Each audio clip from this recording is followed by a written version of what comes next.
Hello दोस्तों, सितारे global point में आपका स्वागत है। तो आज हम लोग पढ़ने वाले हैं क्लास 10th का सामाजिक विज्ञान का मॉडल पेपर। तो हम आपको बताते चलते हैं कि जो आपका एग्ज़ाम होने वाला है सामाजिक विज्ञान का, जो कि सबसे पहले हम लोग आज मॉडल पेपर पढ़ेंगे। तो यहाँ पर अगर आप सिलेबस को देखते हैं तो यहाँ पर आपसे 80 क्वेश्चन जो है बोर्ड एग्ज़ाम में आता है। कितना क्वेश्चन आएगा बोर्ड एग्ज़ाम में? 80 ऑब्जेक्टिव आता है। और यहाँ से जो आपको जवाब देना है, तो यहाँ से जो आपका जवाब देना रहेगा वो मात्र 40 प्रश्न का ही जवाब देना है। तो आपको याद रखना है कि कितने प्रश्नों का उत्तर देना है, तो 40 प्रश्नों का उत्तर देना।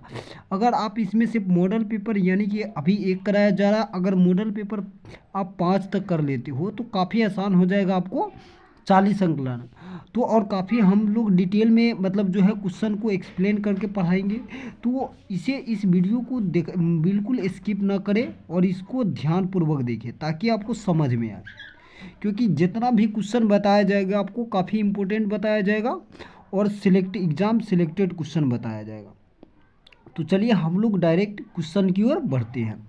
तो चलिए आप लोग क्वेश्चन की ओर बढ़ते हैं। तो सबसे पहला यहाँ पर क्वेश्चन देखिएगा कि क्वेश्चन पूछा गया कि हिंद चीन में, यानी कि जो लोग हिंद चीन में बसने वाले हैं, हिंद चीन में बसने वाले जो फ्रांसीसी थे, तो उनको क्या कहा जाता था? बहुत आसान प्रश्न है। तो उनको कहा जाता था कोलोन, यानी कि जो हिंद चीन में फ्रांसीसी बसने वाला था उसे क्या बोला गया है? कोलोन।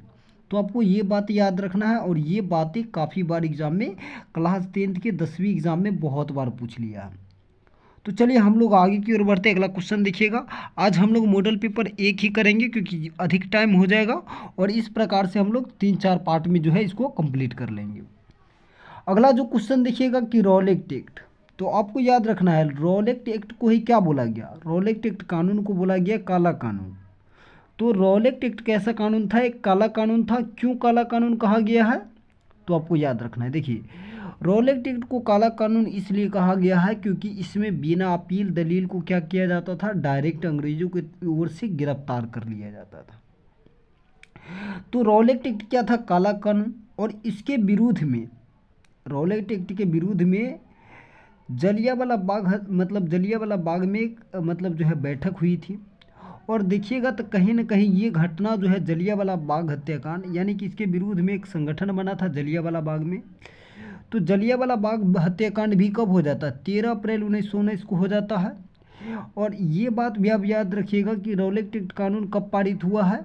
तो 1919 ईस्वी में पारित हुआ था। तो यहाँ से आपका सारा क्वेश्चन जो है बनने वाला है, तो आप इस प्रकार से याद रखिएगा। चलिए तो हम लोग आगे की ओर बढ़ते हैं। अगला क्वेश्चन देखिएगा। अगला क्वेश्चन क्या है? देखिए अगला क्वेश्चन है कि जलियांवाला बाग हत्याकांड के विरुद्ध में किसने अपने नाइट की उपाधि को त्याग दिया? काफ़ी आसान क्वेश्चन है। तो ये हो जाएगा इसका राइट आंसर रविंद्रनाथ टैगोर। यानी कि जलियांवाला बाग हत्याकांड जब हुआ तो नाइट की उपाधि किसने त्याग दिया? तो रविंद्रनाथ टैगोर ने। तो चलिए हम लोग आगे की ओर बढ़ते हैं। अगला क्वेश्चन देखिएगा। चलिए अगला क्वेश्चन की ओर बढ़ते हैं। अगला क्वेश्चन है कि जर्मनी के एकीकरण में किसकी भूमिका महत्वपूर्ण है? बहुत आसान प्रश्न है और ये मतलब बार बार एग्जाम में पूछा जाता है। तो ये हो जाएगा बिस्मार्क। ऑप्शन नंबर बी क्या है? सही आंसर है। वहीं इटली के एकीकरण में अगर आपसे पूछ दे कि किसकी भूमिका है, तो इटली के एकीकरण में गैरीबाल्टी की भूमिका रहती है, काउंट काबूर की भूमिका रहती है। और यहाँ पर देखा जाए तो मतलब जो है इटली के एकीकरण में गैरीबाल्टी, काउंट काबूर और क्या रहते हैं? Mazzini sorry. तो यहाँ मेजनी का भी क्या है? योगदान रहता है। तो मेजनी भी होगा। तो इटली के एकीकरण में ये तीनों हो जाएगा। तो चलिए हम लोग आगे की ओर बढ़ते हैं। अगला क्वेश्चन देखिए और बहुत ही डिटेल में बताया जा रहा है, तो आप इसे स्किप ना करें। यहाँ पर देखिएगा आर्य समाज की स्थापना। तो आर्य समाज की जो स्थापना हुई है ये 1875 ईस्वी में हुई है। आर्य समाज की स्थापना कब हुई है? 1875 ईस्वी में। और आर्य समाज का जो स्थापना किया है उसका नाम है स्वामी दयानंद सरस्वती। और आप संस्कृत में पढ़े होइएगा कि स्वामी दयानंद सरस्वती का जो बचपन का नाम है वो मूल शंकर है। जरूर पढ़े होइएगा। अगर आप क्लास 10th में पढ़ते हैं तो आप जरूर इसे पढ़े होइएगा। और आर्य समाज की स्थापना जो है 1875 ईस्वी में हुई थी। और आर्य समाज की स्थापना कहाँ हुई थी? तो बम्बई। याद रखिएगा मुंबई या बम्बई एक ही है, ठीक है। तो आपको ये प्रश्न नहीं भूलना है। तो चलिए हम लोग आगे की ओर बढ़ते हैं। अगला क्वेश्चन देखिएगा, तो अगला क्वेश्चन यहाँ पर मिल जाएगा आपको, पूर्ण स्वराज की मांग का प्रस्ताव कांग्रेस के किस वार्षिक अधिवेशन में हुआ है? तो ये 1929 के लाहौर अधिवेशन में। कौन अधिवेशन? लाहौर अधिवेशन।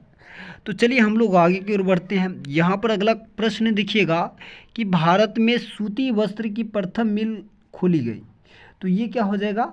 कलकत्ता में। ऑप्शन नंबर सी क्या हो जाएगा? राइट आंसर इसका हो जाएगा।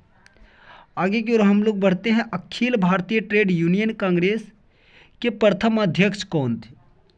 तो इसका जो प्रथम अध्यक्ष था ये था लाला लाजपत राय। तो इसका राइट आंसर क्या हो जाएगा? इसका right answer option number B हो जाएगा।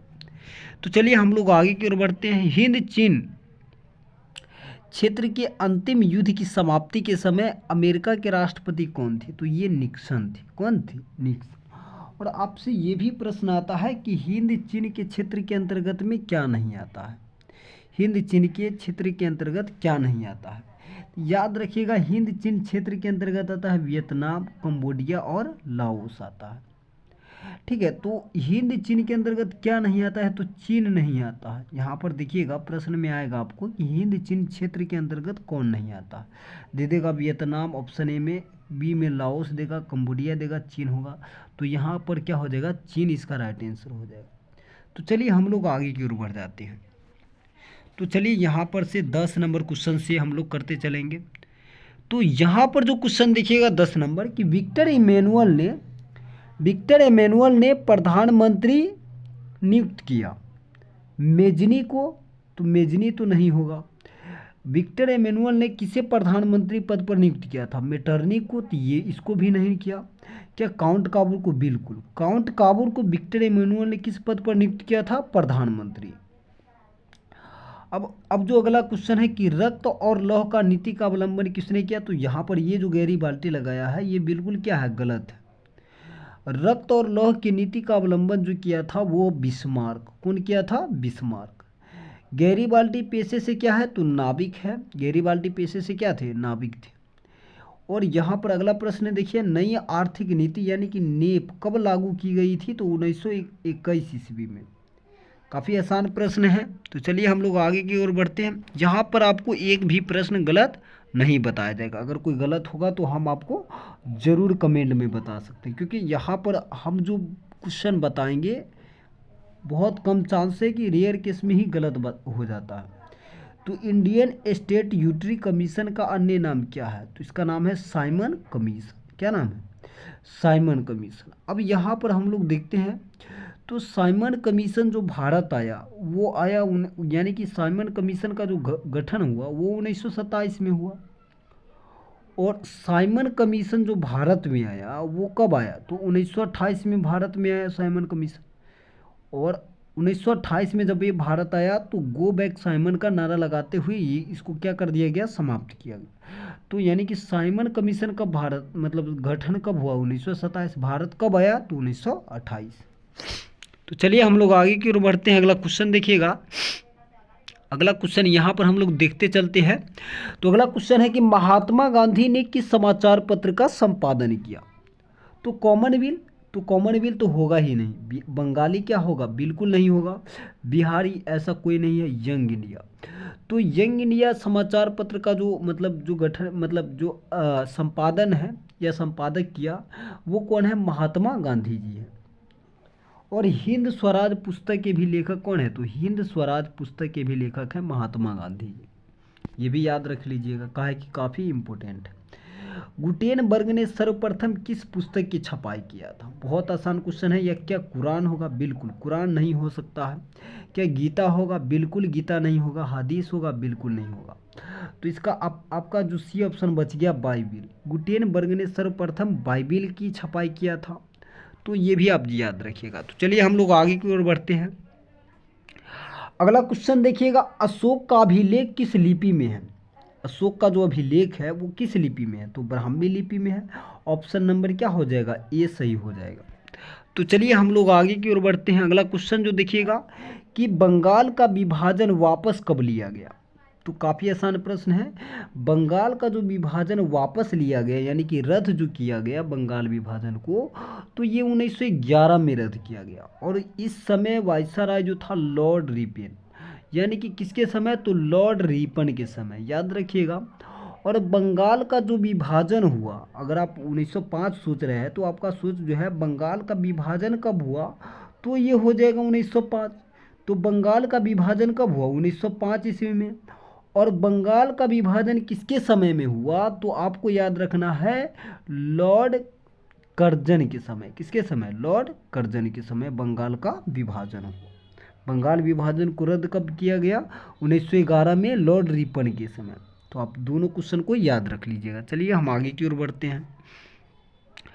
अगला जो क्वेश्चन देखिएगा कि रूस में कृषक दास प्रथा को जो है कब समाप्त कर दिया गया।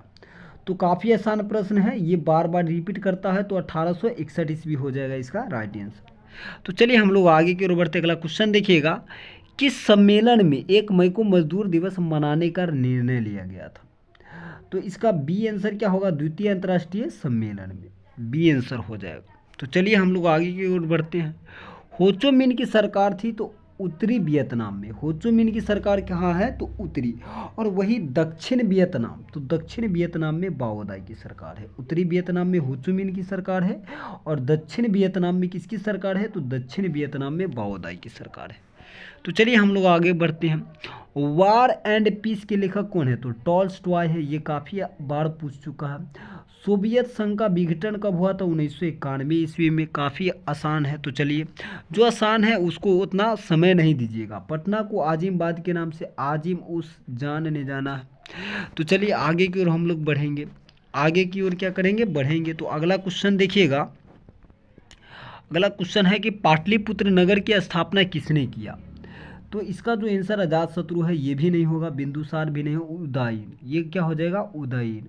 तो उदयन ने जो है पाटलिपुत्र नगर की स्थापना किया था। यहाँ पर ऑप्शन में ही नहीं है, तो इनमें से कोई नहीं सही हो जाएगा।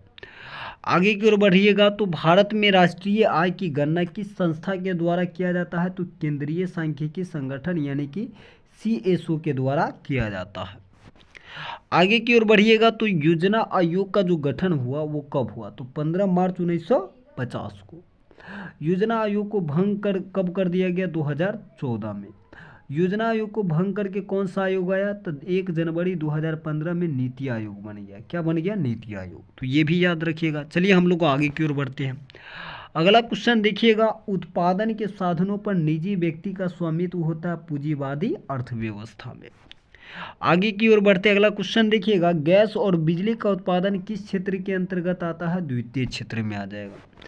अगला क्वेश्चन देखिएगा कि बांग्लादेश की मुद्रा क्या है। तो काफ़ी आसान प्रश्न है कि बांग्लादेश की मुद्रा क्या है। तो बांग्लादेश का जो मुद्रा है वो है, बांग्लादेश की राजधानी है ढाका, इसका रुपया क्या हो जाएगा, टाका। वहीं भारत की बात करें तो रुपया, पाकिस्तान की बात करें तो रुपया, नेपाल की बात करें तो रुपया, और रूस की बात करें तो रूस की जो मुद्रा है वो रूबल है। रूस की मुद्रा क्या है, रूबल है। अमेरिका की बात करें तो अमेरिका का है डॉलर। तो इस प्रकार से आप याद रखिएगा। इंग्लैंड की मुद्रा है पाउंड, ठीक है, तो इंग्लैंड का मुद्रा क्या है, पाउंड है। तो आप इस प्रकार से मतलब याद रख सकते हो। और क्योंकि मतलब मुद्रा से क्वेश्चन आएगा ही आएगा एग्जाम में, तो आप इसे मुद्रा वाला जो क्वेश्चन है आप 100% याद रखें बिल्कुल, क्योंकि यहाँ से आपको 1 नंबर फंसेगा। प्रो मोहम्मद यूनिस का संबंध किस देश से है, तो बताइए। तो इसका राइट आंसर क्या हो जाएगा, बांग्लादेश। प्रो मोहम्मद यूनिस, सॉरी, हाँ बांग्लादेश ही हो जाएगा। चलिए आगे की ओर बढ़ते हैं। प्राथमिक कृषि साख कृषकों का किस प्रकार ऋण प्रदान करता है। तो ऑप्शन नंबर ए होगा अल्पकालीन। जवाहर रोजगार योजना किस वर्ष शुरुआत हुई, 1989 ईस्वी में। काफ़ी आसान है, ये सब बार बार रिपीट होता है। मनरेगा, जैसे मनरेगा जो होता है वो 1 वर्ष में मतलब कोई रोजगार को कितने दिन तक गारंटी देता है रोजगार देने की, तो 100 दिन का। काफ़ी आसान है, बहुत बार पूछ चुका है। उपभोक्ता संरक्षण अधिनियम यानी कि कितने राज्यों मतलब कितने राज्य का आयोग है। तो यहाँ पर ये क्वेश्चन जो है डाउट है, इसको हम छोड़ देते हैं, आगे बता देंगे आपको, या आप खुद ही लगा लीजिएगा। आगे जो क्वेश्चन है कि प्रो पीसी महालनोबिस की अध्यक्षता में किस समिति का गठन हुआ है। तो राष्ट्रीय आय समिति का गठन हुआ है। तो चलिए हम लोग आगे की ओर बढ़ते हैं। अगला क्वेश्चन देखिएगा यहाँ से 36 नंबर,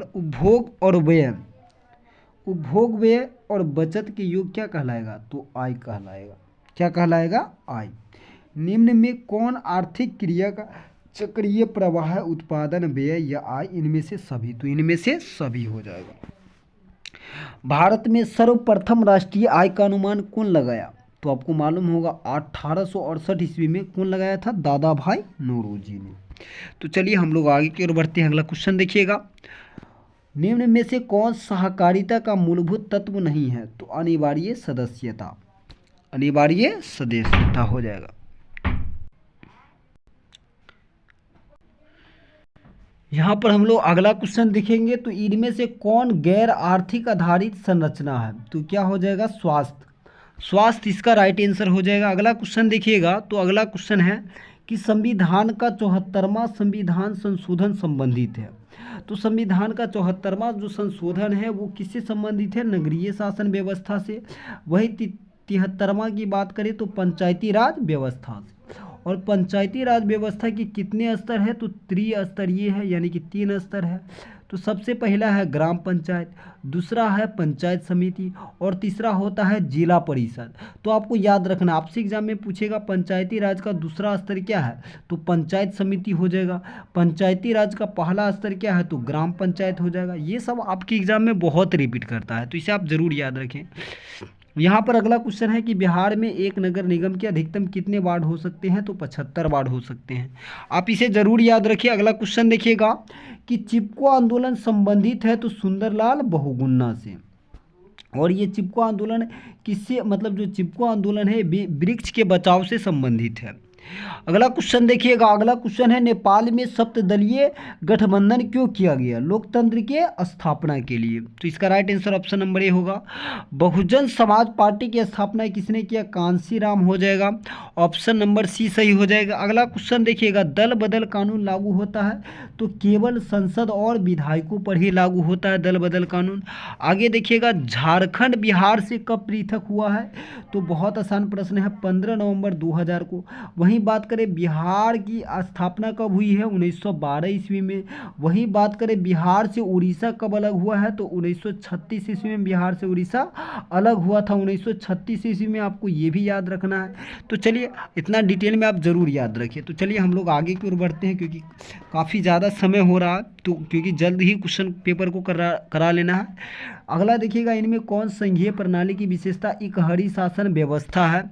चलिए आगे हम लोग बढ़ते हैं। लोकसभा सदस्यों की संख्या कितनी होती है? 543।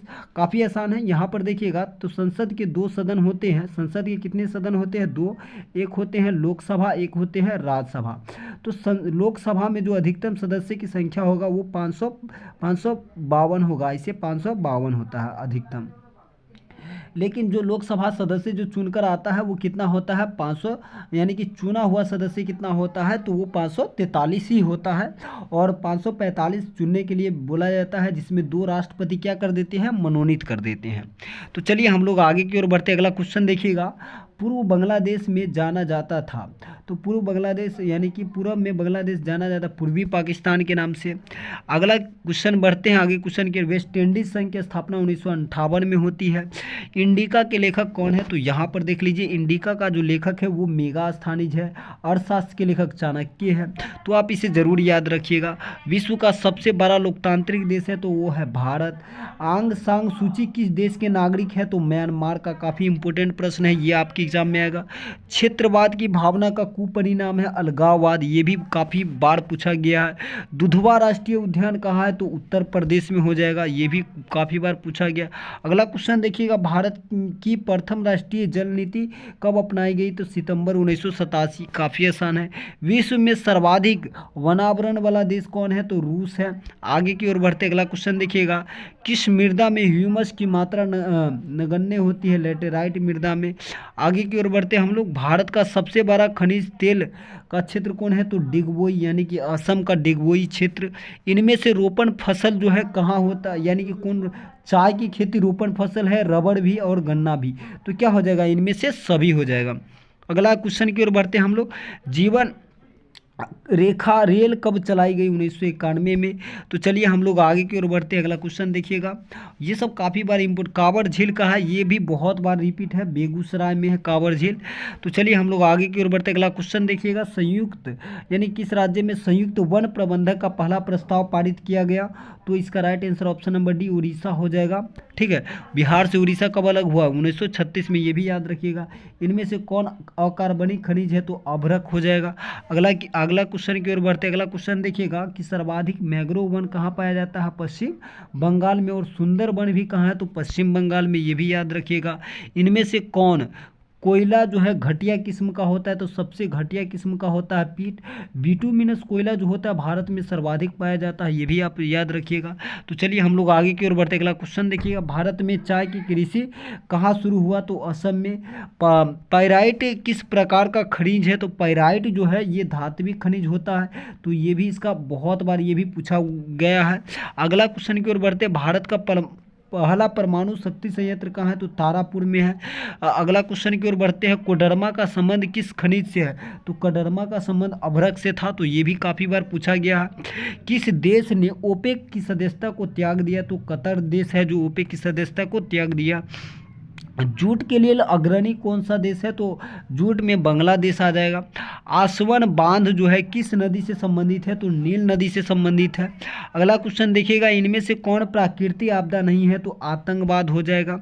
अगला क्वेश्चन देखिएगा कि विनाशकारी भूकंप बिहार में कब आया, 1934 में आया था। बाढ़ के समय कौन सा स्थान सुरक्षित है, तो ऊंचा भूमि पर अगर चल जाइएगा। तो चलिए हम लोग आगे के क्वेश्चन की ओर बढ़ते हैं। अगला क्वेश्चन देखिए, भूस्खलन से भी प्राय है, तो मतलब मलबों की खिसकना, चट्टानों का गिरना, चट्टानों का खिसकना, इनमें से सभी हो जाएगा। तो चलिए हम लोग आगे की ओर बढ़ते हैं। अगला क्वेश्चन देखिएगा, आकस्मिक प्रबंधन का प्रमुख है, तो स्थानीय प्रशासन, स्वयंसेवी संगठन, स्थानीय लोग, या इनमें से सभी। तो क्या हो जाएगा ऑप्शन नंबर डी, इनमें से सभी। भूकंप संभावित क्षेत्रों की भू आकृति कैसा होना चाहिए, यानी कि भवन जो है कैसा होना चाहिए, तो आपको भवन आयताकार बनाना चाहिए, है ना। तो ये रहा आपका 80 क्वेश्चन, और ये काफ़ी बार पूछा हुआ प्रश्न सब इसमें दिया है, और ये मॉडल पेपर कहीं ना कहीं आपको बहुत ही ज़्यादा मतलब जो है फ़ायदा कर सकता है। इस मॉडल को आप ज़रूर लगाएं। अगर इस मॉडल पेपर में आपका 70 से 80 प्रश्न या 70 से 60 प्रश्न भी बनते हैं, तो आपकी तैयारी काफ़ी अच्छी है। तो आप इसे अपने दोस्तों में ज़रूर शेयर करें, अच्छा लगे तो। और मतलब इस क्वेश्चन को मतलब पूर्ण रूप से क्या बताया गया है, राइट आंसर बताया गया है। तो इसे आप अपने दोस्तों में शेयर कीजिए। अगर अच्छा लगे तो चैनल को सब्सक्राइब कर लीजिए, और मेरे द्वारा जितना भी पढ़ाया जाएगा वो आपको बेस्ट ही पढ़ाया जाएगा, और मतलब अच्छा कंटेंट ही दिया जाएगा। तो चलिए मिलते हैं आपसे नेक्स्ट वीडियो में।